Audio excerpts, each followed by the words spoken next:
माने जाते बाबूजी, दिल से माने जाते। बाबूजी,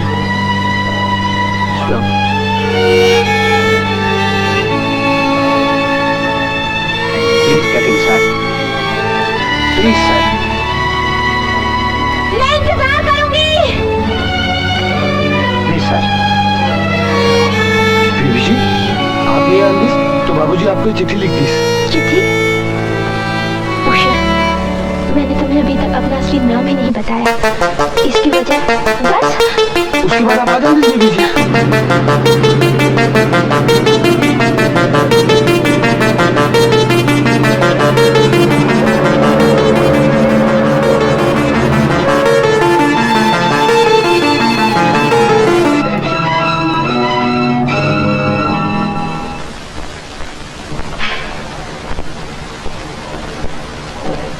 बाबूजी, मेरा जाना बहुत जरूरी था।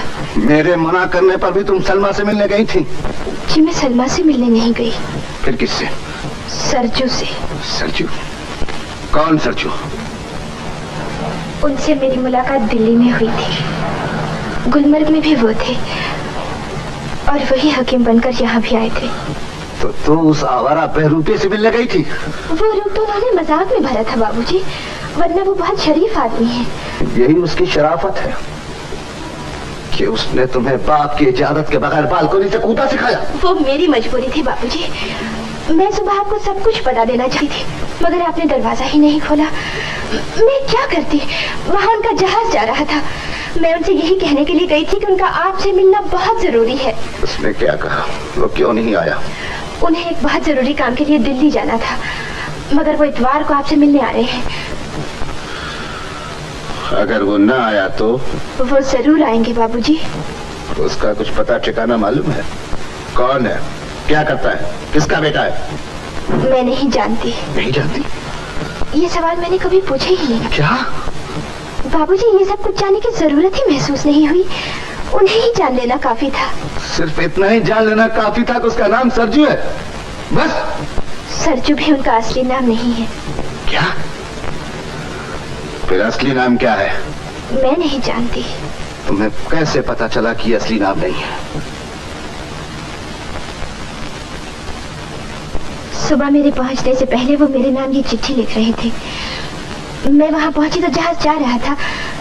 बस इतनी ही बात हो सकी कि वो इतवार को वापस आएंगे। वो जरूर आएंगे बाबूजी।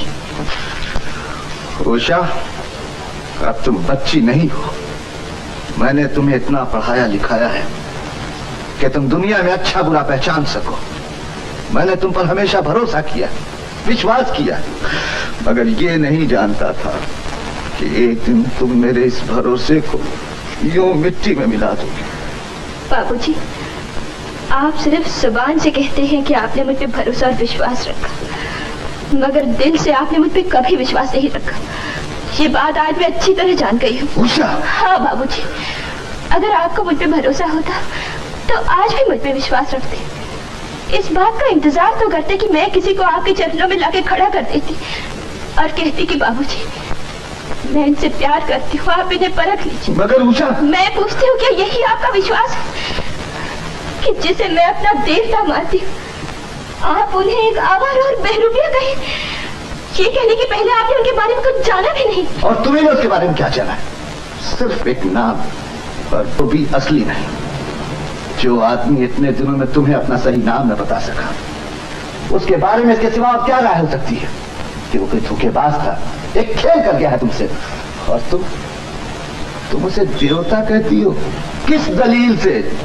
देवता दलीलों से नहीं माने जाते बाबूजी, दिल से माने जाते हैं। और दिल अपना देवता पहचानने में कभी धोखा नहीं खाता। उषा! नहीं बाबूजी, आप ये बात नहीं समझ सकते। आज मुझे महसूस होता है कि किसी लड़की की माँ नहीं बननी चाहिए। शायद बेटी के दिल की बात माँ के सिवा और कोई नहीं समझ सकता। ठीक है, आज तुमने हमें वो ताना दिया है बेटी, जो न सुनने के लिए हमने परसों अपनी रातों की नींद और दिन का आराम कुर्बान किया। उषा, इस वक्त मुझे तुमसे नहीं, भगवान से शिकायत है कि अगर बेटी के लिए माँ इतनी ही जरूरी है तो उसने तेरी माँ की जगह मुझे मौत क्यों न दे दी। नहीं बाबूजी। अगर अपनी बेटी का भला सोचना बाप का अपराध है तो मैं तुम्हारा अपराधी हूँ। मुझे इसकी सजा दो बेटी, कुछ और कहो, कोई और भी ताने दो। बाबूजी बाबूजी, नहीं बाबूजी, मुझे भूल हो गई, मुझे माफ कर दो। मैं जोश में गलत बात कह गई, मुझे क्षमा कर दो बाबूजी। मैं अब कभी कुछ नहीं कहूंगी, कभी कुछ नहीं कहूंगी।